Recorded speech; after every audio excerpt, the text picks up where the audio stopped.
Hell yeah. Hell yeah. Hell man. yeah. Give me a hell yeah. Hell yeah. Yeah.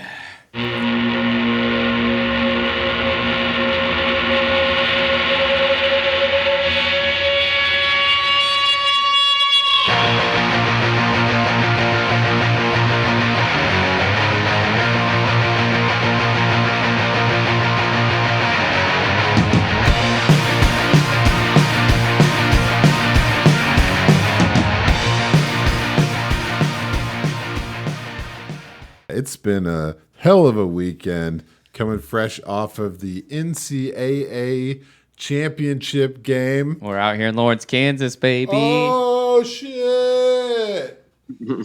Read it and weep, baby. National champions, Kansas Jayhawks. Rock taking Chalk. care of business. I'm over here drinking a six-pack on my couch. AJ had to go work the bar and fucking become a gazillionaire overnight. Yeah, but we're looking at a brand new monitor, baby. Oh, yeah. Woo! Rock Chalk, baby. Thank you, Jayhawks. So that was a hell of a game, man. I don't know. I guess who knows? Who knows? It was a hell of a game. It was amazing. Comeback story for the ages. So, well, we're going to come back to our own bracket that we've been working on. Started out 64 strong. We're down to the Sweet 16. Oh, and we got some big names popping off of this. I think we're going to have a little bit of fun, a couple of close matchups, and at the end of it, we'll have the Elite Eight. So stick with us, and let's get into this. I mean, is there any news stuff? No? I didn't think so. I don't think so. Man. Yeah, just that stupid Philadelphia trade. That's all I could think of. Philadelphia. Yeah, that was awesome. I could The sympathize Daniel with trade. that. I was like, fuck yeah. Straight up. I'm super into making weird trades like You that. telling me I can get a future pick and move back one spot? No problem. I'm definitely in on that. Okay. Well, yeah. There were a couple of things, but we're not going to get too into it. We're going to jump straight into what we're here for. The Sweet 16. All colors represented on the screen. And we're going to start in the top left like we always do with the orange bracket. Number 1, Treylon Burks out of Arkansas, wide receiver. Big dude, 6'2", 225. Up against Skyy Moore, Western Michigan wide receiver, 5'10", 195. And I think Treylon Burks is going to win this one. Am I crazy? You're not crazy. It's closer than I feel like it would have been a few weeks ago. Yeah, I Sure. feel like definitely felt like it was closer than I would have guessed. Like just like you're saying, man. Mm-hmm. Yeah, well, and because at the end of the day, like Burks, he didn't show out at the combine exactly like we thought he would. He didn't do bad by any means. I want that to be, clear. But I think he can still be used in any offense, and I think that's why he wins. But he is a projection of traits. Like you see the film and you think it doesn't lie, and you think he can transition to the NFL. But you have to still say he's only had one season of over 1,000 yards. He probably would have got there in 2020, but they only played 9 games. But still, like he's not some production monster that you've seen prove it. It's more of a we think he can do this, and if he can do what we think he can do and what his tape in college shows, then awesome. But I think Skyy Moore is the more safe option. I think he's going to be a really productive slot guy.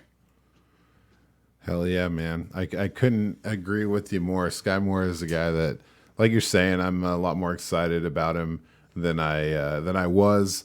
I mean, obviously, I'm still excited about Treylon Burks. I watched a little more film on him, and I'm still excited. Obviously, if he was a freak athlete, would have been a whole nother level. But so Skyy Moore, he had some great numbers. He ran a 4.41 40, 34.5-inch vert, and a 125 inch broad jump. That gave him a pretty solid burst score. It's like 50th percentile, and the speed score was above average as well. But he had one of the highest catch rates in the class at 75.2%. Avoided 26 tackles, which I think led college football this past year, and nearly 1,300 yards and 10 touchdowns. And the thing I liked about him is he kind of is what you would think of when you think of like a 5'10" guy, just under 200 pounds that runs about a 4.4. Like he's squirrely, he's quick, and he keeps the plays going. Has good agility. He has a lot more versatility than I think some of these other guys have, especially Treylon Burks, right? Lived in the slot. But Skyy Moore spent all of 2020 in the slot. In 2019, he was out wide pretty much that whole year, and then he had a great blend of both this past year. So there's a level of versatility at that size. You're kind of thinking slot receiver, but nearly 200 pounds. He could definitely play a little out wide if he needed to. Yeah, for sure. I mean, I was going to make the point.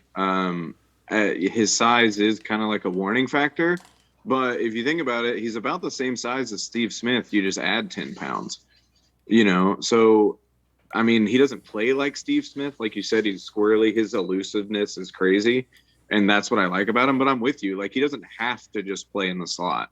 But I do think that's probably where he'll spend a dominant amount of his time in the NFL just because of his size. But hey, Steve Smith did it. So he showed that somebody that size can go out wide and still be effective. Absolutely, man. I mean, Yeah. I think the size thing is for an outside guy, if you're fast enough and you're squirrely enough, if you can beat coverage, then, over the top, you got all the options. Yeah, I think his squirreliness or elusiveness is like on another level. And I'm pretty interested to see where he goes. I've seen him linked to a couple teams that I really, really like. The Saints have been a link, which I could see. I'm just worried about the quarterback situation there. But I've seen a lot of Titans buzz, which I actually really like. A little lightning to the A.J. Brown Thunder on the other side. I think that could be really effective and almost kind of, obviously they're not the same player, but kind of what they were hoping for with Julio was to give A.J. Brown somebody to kind of take the heat off of him and be effective. The other one I saw, the Lions, actually at the top of the second would make a lot of sense to me for Skyy Moore, somebody outside of Amon-Ra. They kind of need a bigger guy because Amon-Ra is their number one guy, so I don't know that it makes 100% sense. I'd probably lean Titans mostly. But I think wherever he goes, you're going to get a great slot receiver or a great outside if he can pull it off. And I think he's going to end up having a really good career. Yeah, he's a hell of a player, man. So I'm with you. And yeah, we say all this basically to say, you lucky, Treylon. He almost got you. He really almost got you. He almost got for sure. So with that beautiful rendition of Skyy Moore's college career in the bags, we're moving on to the next matchup. Yeah, claps for Sweet 16. They made it this far. Yeah. Good job, Skyy Moore. I mean, you got to be someone to get into the Sweet 16. Yeah. So, next up in the orange, we got tight end Trey McBride out of Colorado State, number 3 ranked in his bracket, up against David Bell, number 2 ranked wide receiver out of Purdue. And this was a toughie for me personally because I've got hard feelings, like feelings of hardness and love. It's not soft emotions in my heart for David Bell. I feel strongly about the guy. I don't know if you're following all of my hard emotion conversation. No, I do. I'm with you. I gotta give it to Trey McBride though, and obviously it's not my word against the world, so it's up for debate. But where did you land on this one? I was with you. Actually, the first line in my notes was that this is the toughest one I had to decide on. I did also go with McBride. Okay. Just for a few reasons. I mean, we've talked about it a lot, so I'm not going to harp on it too long. But, David Bell did underperform at the Combine, and that did make him lose a little something to me. Not something you can't overcome. I looked up 2 guys with, like, similar size and workout comparisons. who had really, really successful careers. Michael Crabtree and Anquan Bolden. Sure. If you look at both of their stuff, it's pretty similar. So it can definitely be done. I'm not ruling Bell out. But it does ding his draft stock in the NFL, and it dings his draft stock in fantasy drafts. Did you mean to say ding? Like a Ding? bell? Ding. Oh. Oh. Hit the gong. Sorry, I ruined your momentum. Sorry, go ahead. You're all good. Where if you look on the flip side of that coin with McBride here, I feel like it's the opposite. Even though McBride didn't really do a whole lot during the combine or whatever, his stocks rose simply because the other tight ends underperformed.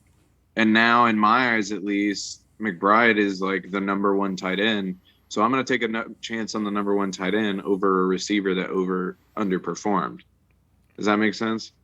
Yes, sir. I think that you nailed it. The fact that Trey McBride is clearly the front runner in this class, I don't think is really up for debate anymore. Jalen, we all saw what happened at your pro day.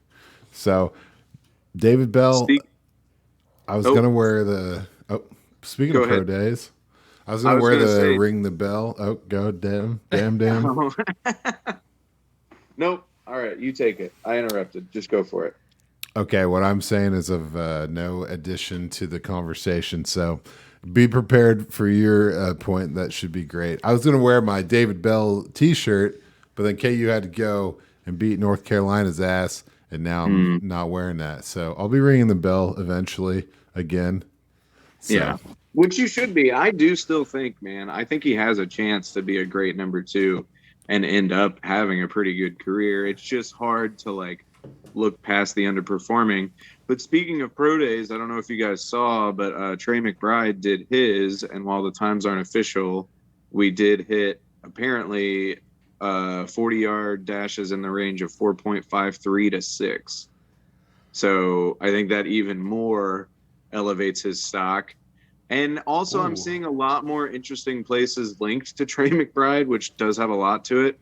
I'm seeing a lot of people link him to the Packers, which maybe, but I think there's two interesting things for McBride here. Two teams that just lost a starting tight end in the Giants and the Bengals, actually. And I've heard the Bengals' interest in Trey McBride is pretty high. And I think throwing him in that Joe Burrow offense gets me excited. And obviously we don't know any of that right now, but it's a factor when you think about it, because the people being linked to David Bell is more like Chicago in the second or third round, which, you know, isn't terrible. I wouldn't mind that for Justin Fields to have that kind of a guy with Mooney. But I don't know. I'm just more excited about McBride, which is why I sent him up. Absolutely. You know, David Bell is a hell of a player. Honestly, the way he broke tackles and he just made himself the guy for Purdue, it was all amazing. You know, but you got to be fast to be a wide receiver, especially with that size. He's at 6'1", 212.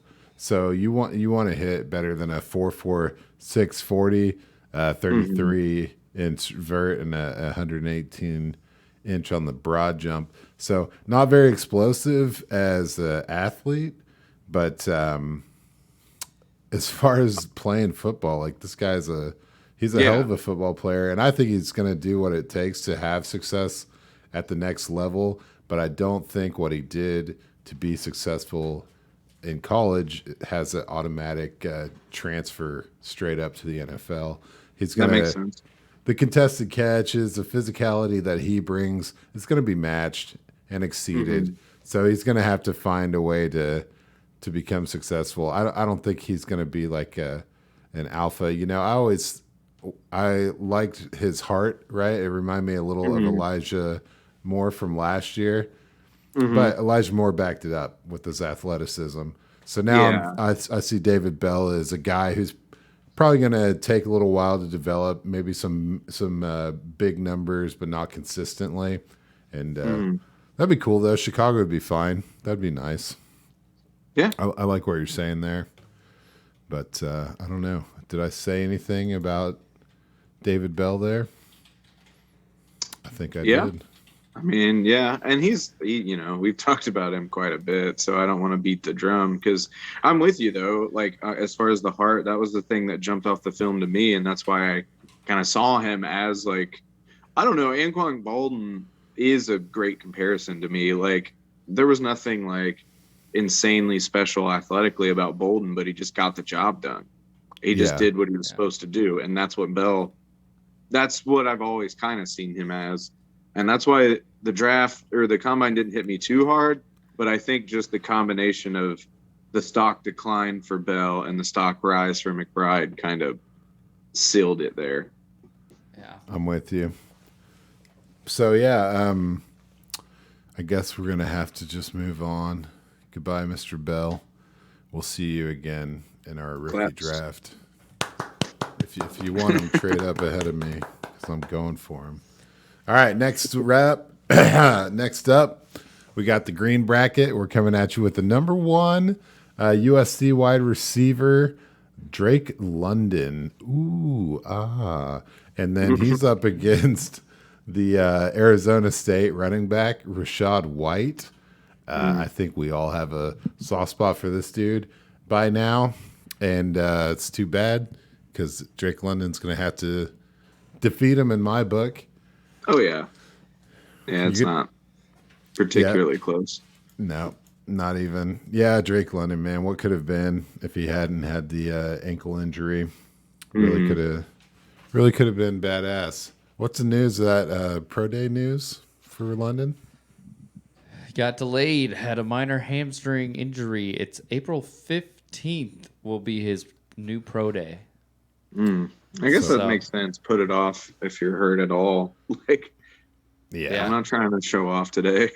Right. Yeah. Why put myself in a position to make an injury a little bit worse just because, hit snooze on that shit. We know what it is with Drake London, so we'll talk about him in the Elite 8 or whatever. So let's just jump straight into Rachaad White. A couple things I really like about him is he led this class as a receiving running back by extremely substantial margin. So that's what you love to see. I think he's super quick and very explosive. And in this class where you don't really have there's not a ton of elite running backs, you look at a guy like this that is well-rounded with the size and speed combination, and you think, hey, this guy's got some potential. I'm getting very, very excited about him these days, and I don't think I'm alone. I like his running style a little bit. He had the push-pause type of run style, like patience but vision, and he put his size and his speed to work. I think he's pretty badass. Let's see, the yards per route run were in the top 5 of this class. And just over 60% of his rushing yards were after contact. Obviously, there's a couple setbacks with them as far as really only having 1 year of production, starting out in a junior college, kind of taking the way to get there. But when you look at the size combined with the speed, which I'll give you a little rundown, he's 6 foot, 214 pounds, ran a 4.48 40 with a 39-inch vert and 125-foot broad jump. Rachaad White, he is very good, and his burst score was the 87th percentile. I've been meaning to bring up the raw athletic score, but this guy had a 9.87, and 10's the best. So what's up? We skipped a lot of these other guys, but none of them had a stellar athletic score. So we'll get back to we'll rope it in now. So what do you got to say about Mr. Rachaad White? I think this was never really going to be a close matchup, but it would have been more intriguing had I known for sure that White's going to go to an offense where he's going to get the ball in the receiving game. Because just like you said, he's just so much. He's head and shoulders better than everyone in this class in that category. And so if I knew he was going to get used like that, he could shoot up. But I mean, I'm with you. I love everything about him. I think his stock has rose more than probably any running back. And, his natural like receiving ability combined with the way he runs after like you said, all those yards after contact already, and he's not like the most powerful guy, so it's all like kind of elusivity. I'm a big fan, and I'm really intrigued to see where he goes. One interesting spot I've been thinking about for him is Seattle. I think there's a lot of space to develop in that room because obviously they're getting kind of like restarting. We don't even know what their offense is going to look like. And so he could kind of find a way to prove that he's useful out there, and there's not a lot of competition in front of him. So I think that's a spot that I think could kind of boost his stock even more for me. I do still kind of see him losing snaps in short yardage and goal line situations possibly, which could hurt his stock a little bit. But other than that, man, I'm pretty all in. Hell yeah, man. Yeah, he's God, he's a fucking badass, man. So he had 15 touchdowns this last year and 1,000 yards straight up. So that's pretty solid touchdown rate. 183 carries and 15 touchdowns. I like that a lot. So we'll see. A lot of those were breakaway touchdowns though, because he's got that speed. Man, Seattle, gosh, you distracted me with all these fucking sorry, man. Sugar plum dreams over here. All right, well, fuck, that was easy. Let's get in the next one. It's Jameson Williams, number 3. He's wide receiver out of Alabama, and he's up against number 2 Isaiah Spiller, the running back out of Texas A&M. I think we all familiar with these guys at this point. I thought this was kind of a tough one compared to that orange matchup we had. I thought this one was a little more difficult of a decision to make. I went with Jameson Williams. Yeah. Yeah. So here's the thing. I went Spiller, but it's purely kind of a me thing at this point, and I don't want to spend a ton of time on it because I've already talked about it. So it's going to get boring. But it's just the too many red flags for me with Jameson Williams. 2 previous seasons before this last one, he had 16 and 13 targets the whole season. And I know he was sitting behind a bunch of talent, but like we talk about it all the time. Like, okay, well, that's fine, but why haven't you been able to break out? Like, what, the coaches are keeping you down for a reason. Then he tears his ACL. And I mean, he says he's ahead of schedule, and that's awesome. And I really hope he is. And I hope he proves me wrong, because if the film translates to the NFL, then yeah, he's going to be a fucking superstar. But I'm just scared because he's already kind of a like tall, skinny guy. He just hurt his knee, and it just sets up as this super athletic, fast guy that's not going to last long in the NFL. And it happens all the time. And so it may end up burning me, but this is just kind of a fantasy standard I've set for myself. And I'm willing to bet, yeah, sure, it's going to burn me, but I'd feel like more often than not, I'll end up being right about not drafting these type of guys. So that's why I went with it. But I think it was pretty close. And if it wasn't a running back against a receiver that I have too many red flags for, I probably would have still pushed Jameson through. But I went Spiller, but I'm fine if we do Jameson. Like, AJ can be the tiebreaker on that. That's no big deal. So no need, man. I think we'll go with Spiller as the winner on this, unless AJ's got something compelling to say. I mean, I have the same concerns as you. 1 season of production with pretty much ghost town, freshman, sophomore years, and then coming off the injury, which, I mean, it's great that you balled out, obviously kicked ass. But yeah.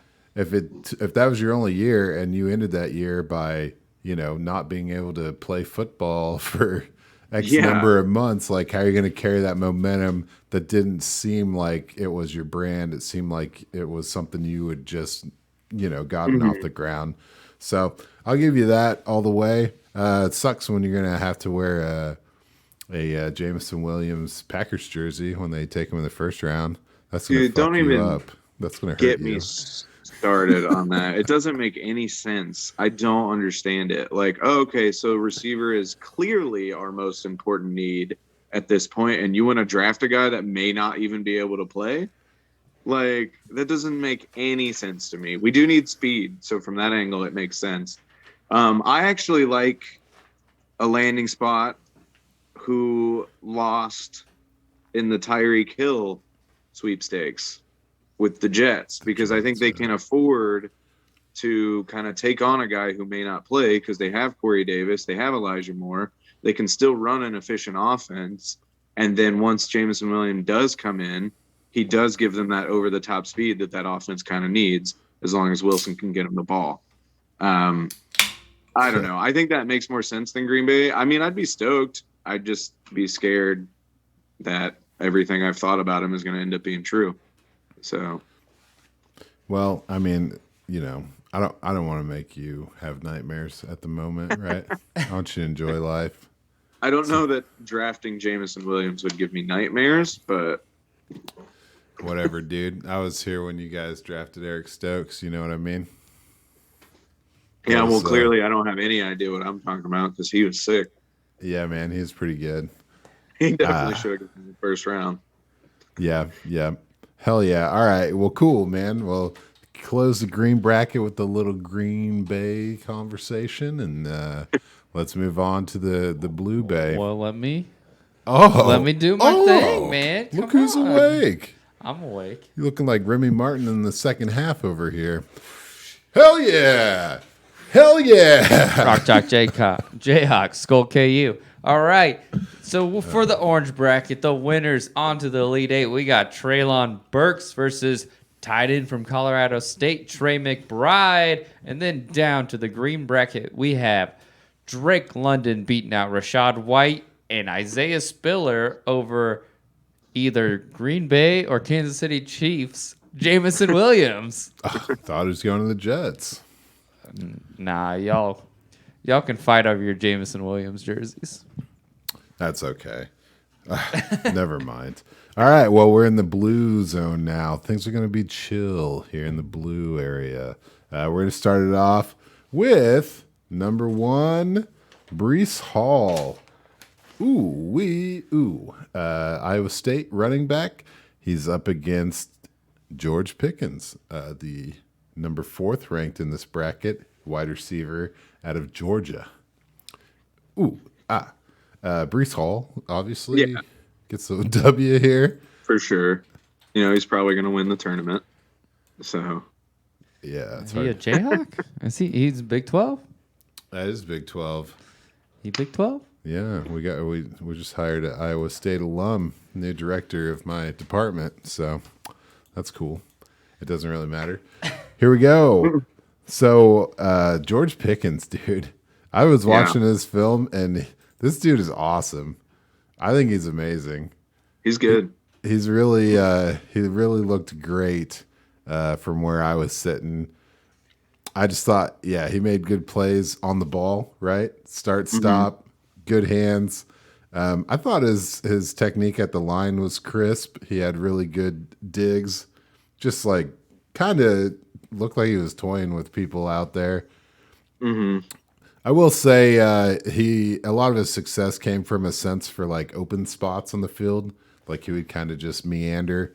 But in addition to that, he also sometimes just blew the lid off the defense and just beat a guy on a route and went for the deep shot. So he's 6'3", 195, ran a 4.4 740, 33-inch vert, and a 125-inch broad jump. So the burst wasn't out of this world, but his raw athletic score was a 9.36. And I don't know. I just got a little pumped about him. I'm in a scary spot in our rookie draft where I have to make a decision, and he's starting to tickle my fancy. Yeah, and it makes sense. I mean, he's a high riser, fantasy draft and NFL draft after his combine. There's still concerns about the injury, but my other thing is it's a ton of buzz, but his career high in yardage is 727. So he's another like traits guy that you're kind of just projecting is going to be good, and sometimes those guys work, sometimes those guys don't. But, he plays a really physical style of game that a lot of different teams, I think, could use to offset their speed guys. I mean, not that he's slow. He ended up being way faster than I thought he was on film. So he could offset it with his physical play style, but then kind of burn them on the other side when they get used to it. I see a lot of him to the Packers. I could see that, but I think the Packers need speed more than anything in the wide receiver room. So I think they're going to be going after more like Olave if they can get their hands on him, somebody like that. But a guy or a team that makes a lot of sense to go and picking up Pickens. I know I mentioned it earlier with David Bell, but Chicago, I think, would be perfect at the top of the second round. Oh, yeah. They may need to trade up to go get him at the bottom of the first, but they do have pick 39. I think it makes a lot of sense to me. They just lost Allen Robinson, and they already have their burner in Darnell Mooney. I think he could round out that offense and give Justin Fields a really good option. And I really hope the Bears don't do it because fuck them. But I think it would make a lot of sense. You just want to keep your foot on the throat of the Bears forever. Yeah, exactly. No problems. Fuck yeah. Yeah, I mean, he's obviously he's gonna be at the 1-2 turn somewhere in there. So, man, the sky's the limit on this guy. Yeah, big time. It's the quarterback play in Georgia's just that whole team, like the way they used seemingly stellar athletes was. I don't know. I'm not a coach or nothing, but it seems like there's a lot of potential left on the table. But obviously, ACL injury. Pickens had his own things with the character issues earlier in his career. Yeah. So we'll just let him go. Peace out, man. Congratulations on making it this far. In the NFL, but the limit in this tournament is the Sweet 16. Oh, That's right. Bitch. Tripped up, hit a Breece wall. Oh, God. Yeah, clap it out. All right. So next up, we got Jahan Dotson, and number 3 here. He's a wide receiver out of Penn State. Ooh, we got some Big Ten bodies going together. Big Ten in the house because he's up against Mr. Smooth, Chris Olave, wide receiver out of Ohio State. Buckeyes, baby. So, this is kind of made you think a little bit, but I give Chris Olave the victory. Oh, yeah. Yeah. I think, when I first fell in love with Dotson, I may have tried to push back on that, but then, you got to let those loves settle down a little bit and kind of look at the whole picture sometimes. And yeah, Olave is better than Dotson, but I mean, what can I say about Dotson? I still love the guy. He's still probably my favorite receiver just to watch. Maybe not necessarily the guy I think is the best. Crazy hands, 5.2% drops over his entire college career. Last season, 93 catchable targets with only 2 drops. Just really impressive. And he's always making these circus crazy catches look really, really easy and fun. And so I'm going to be all over him if I can get my hands on him in the draft. I'm seeing some really interesting spots for him. The typical players this year for wide receivers, the Chiefs and the Packers. Again, I don't know that the Packers makes a ton of sense. I think that's people really wish casting.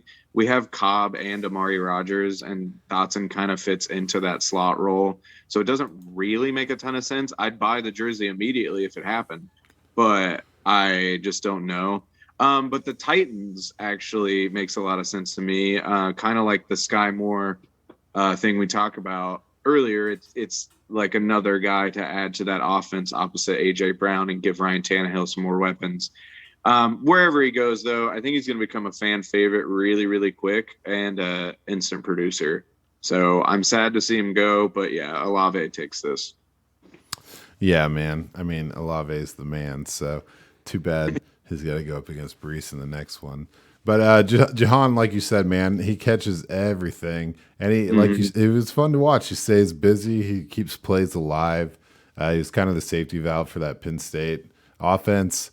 Like you're saying, he went from a lot of work outside his first 2 years, getting mostly out wide snaps and a 17 or 18 yard per catch average for those years. And then he went into like a hybrid slot role and a lot of screen passes, a lot of short yardage, which gave him the opportunity to do what he did in space, which was really elusive, really quick movement. Just, you know, I don't know exactly how to put it, but he got feisty and looked pretty strong. So I'm excited about him. I watched 2 of his games because I watched the Ohio State game this last year where he had really good stats, but I wasn't super impressed by what I saw on film. He got some good breaks against some zones and got some yards put up. So then I watched the Auburn game, and that game, it was incredible. I'd recommend, if you guys haven't seen any Jahan Dotson out there in the world, check out that Auburn game because he was playing like a motherfucking badass, and it was popping off the screen. So definitely 2 guys to be excited about. Jahan comes in at 5'11", 178 pounds with the 4'4", 340, 36-inch vert, and a 121-inch broad jump. That gives him a relative athletic score of 6.29, which is a little lower number, but that's okay. He makes up for it with everything he did on the field. Pretty amazing stuff, really. Oh, yeah. Definitely one of the most intriguing players to me. I really want to see where he goes, for sure. Hell yeah, man. He's one of those guys that's going to be a creep up, something like a GM reaches, like a seemingly reaches for him, just because he seems like a trustworthy player. Like, you know what you get with him, and it's going to be good. Yeah. So, hell yeah, man. Well, we're going to roll into the red bracket, starting off with the matchup between Garrett Wilson, Ohio State Buckeye wide receiver, up against Zamir White, who was a Georgia running back. Zamir's number 5 in this bracket. Garrett Wilson was the top dog in the red bracket. And I think he continues on. As much as I love Zamir White, I think he's got to have to lose this one. Yeah, I mean, Wilson's fighting for that top receiver spot in this class, and Zamir is an interesting prospect, but at the end of the day, is more of like something we're excited about, but you know, we don't know exactly what's going to happen with him. And I say that purely just because like my curiosity around his landing spot is out of this world, because he's getting random landing spots and random draft capital. I've seen him go from anywhere in the 4th round, like early 4th, to 7th in all these mock drafts. So it's and once you start getting into those later rounds, you know, teams are starting to pick up depth pieces, and like he could end up getting buried on a depth chart of other running backs that you don't want him behind. And so he worries me a lot from that angle. But as a player, yeah, I'm with you. He was moving up my boards a lot. He's right in that middle weight range from my running back episode, 214. That's like where the most top 24 RBs are coming from. Really good 40 time. The burst is good, not great, but you know, I'm still really into this guy. But yeah, he doesn't have enough juice to pass Wilson. Yeah, no, not a lot of these guys really do, man. Wilson is pretty fun. That's just really cool. I'm with you though. Zamir White is intriguing. I a while ago I was talking to a friend and said I think that this is the kind of guy that ends up in a depth chart where he's on a committee. I really thought I could see him play like alongside Michael Carter in that backfield. Okay. I think that'd be a really, really solid combination. But watching Zamir, I got super excited about this guy. His lateral agility, the way he lowers his shoulders and drives through contact. You know, he's got good cutbacks, and he just keeps his feet moving all the time. He always has his head downfield. I know we talked about it last episode. This is a guy that was just always keeping his eye downfield, and he takes his time hitting the hole. And he moves fast. When he makes a cut, it's clean, it's fast. and he just drives his feet. It's just kind of crazy. The production wasn't out of this world. Several years, and we've kind of talked about this with the Georgia guys, that the production wasn't there. But one thing about him is, I've seen him push piles, 4 tacklers, still pushing piles, makes a tackle into 2 yards after the contact, just on the fall down, always falls forward. Doesn't stop running when a defender hits him, it doesn't throw him off of his game.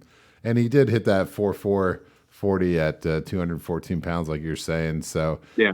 But the thing is, like, the speed is there, but when I watch him, he has such a balance of his traits that, like, it doesn't look like he's super fast. He just has a natural ability as a playmaker. So I'm super excited about him. Super excited. I'm going to say that a couple times. He had a 9.81 relative athletic score. And you mentioned the burst is 64th percentile. And I think there's a lot of us that are pretty pumped about Zamir White. And we're just going to have to see who can be the first to acquire the 2.1. Yeah, he's going to be very landing spot dependent, but there's a chance that his landing spot could, like, propel him to an early second round pick, I think, depending on where he goes. Or a really late first round pick. Oh, God. This thing, man, there's blood in the water around RDR. Yeah. It's just getting crazy. You went after my Georgia boy, I go after yours. Okay. All right. All right. No matter what, we're all getting Georgia jerseys, apparently. All right. So we're coming up. That was the penultimate matchup. So we're here at the end just for fun. So last matchup of the day is wide receiver Christian Watson out of North Dakota State University. North Dakota State. He comes out as the number 3 ranked fella in the red bracket, and he's up against Kenneth Walker III. Ooh-wee. Running back out of Michigan State, number 2 ranked in this bracket. What are you going to do? Kenneth Walker has to win this. Yeah, it's unfortunate, but yeah, I mean, he does. Because Watson, I talk about trait projections earlier in the episode. He's the definition of that. I mean, he's never had more than 1,000 yards in a season. He played at a smaller school, but just crushed it, just absolutely dominated in every category. And he basically just forced himself onto every single team's board somewhere, because you got to take a chance on him at some point just based on the pure athletics. But I think the landing spot has to be right, because I remember a combine superstar who currently resides in New York who hasn't had that good of a career because of some shitty-ass quarterback play that has kind of throttled his career so far. And his name's Denzel Mims, because he has very similar combine scores to Christian Watson. And he, just hasn't done anything, which is good sign for Watson, though, because the 2 places I see him mocked to the most are Kansas City and Green Bay. So if he can get to one of those places, I think that would be perfect. Yeah. Because, you got the right QB under there. It gives him a little more flexibility on kind of developing the traits and becoming a more consistent producer, because there's a bit more room for error when you have a Hall of Fame quarterback, because they're probably going to get you the ball exactly where it needs to go every single time. So I think if he can land in the right spot and help develop his game, I think he could be amazing. But, you got to take a chance on the second best running back in the draft. And then the only last thing I want to say on Watson, because he's the guy we've talked about a lot. If he does go to one of those good teams with a Hall of Fame QB, he needs to work on his drops. 16 drops and 120 targets in his career. If you remember what I said about Jahan Dotson, he had 93 targets and only 2 drops this year. And that was 16 drops on 120 targets for Watson across his whole career in college. So, again, that kind of shows the point that he hasn't been used a lot, because he had 120 targets his whole time in college. So, yeah, he's a traits projection, but my God, are the traits nice. And that would be a jersey I'd buy. And Green Bay took a receiver from a small school in the second round in 2014, and that worked out pretty well. So maybe they can do it again. I certainly hope so. I want all your dreams to come true. Every one of them. Yeah, I mean, we've talked plenty about Christian Watson, so I'm not going to talk about him at all. I think you covered it. So what I am going to do is tell you guys a little something that you might not know. And that is Isaiah Weston and Christian Watson have literally, they're the same person, okay? 6'4", 208 for Watson, 214 for Weston. This is a Northern Iowa guy that I've been talking about quite a bit. They were right around 40 catches each, just over 800 yards each. Weston had 24.9 yards per catch with 5 touchdowns. Watson came in at 18.6 with 7 touchdowns. The difference in their 40 time was 0.06 of a second. Weston had a better vertical jump, nearly identical broad jump, and 2 more reps on the bench press. Burst scores for these guys, 97 for Weston, 95 for Watson. Speed score, 98 for Watson, 97 for Weston. I'm just telling you all this to let you know that if you want Watson, but like maybe better and affordable, then just get Weston, man, because they played in the same conference, the same competition, the same teams.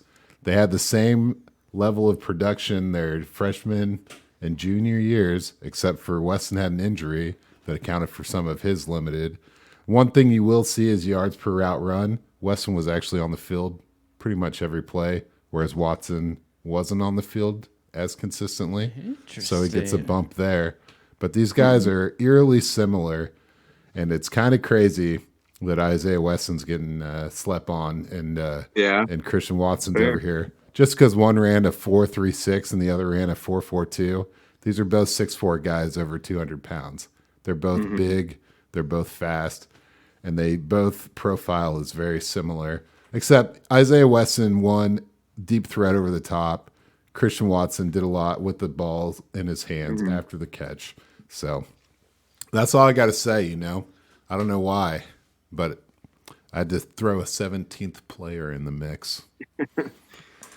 And with all that said, yeah, exactly. Yeah. We'll see you later, Kenneth the Doke.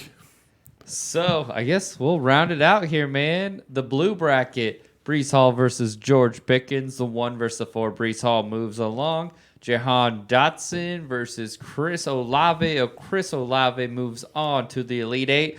Then we had Garrett Wilson and Zamir White. Garrett Wilson moves on. And then Christian Watson versus Kenneth Walker. And Christian Watson loses, as well as Isaiah Weston. Kenneth Walker moves on. You got it, Captain. Well, that was a ton call of that fun. a success. No doubt about it.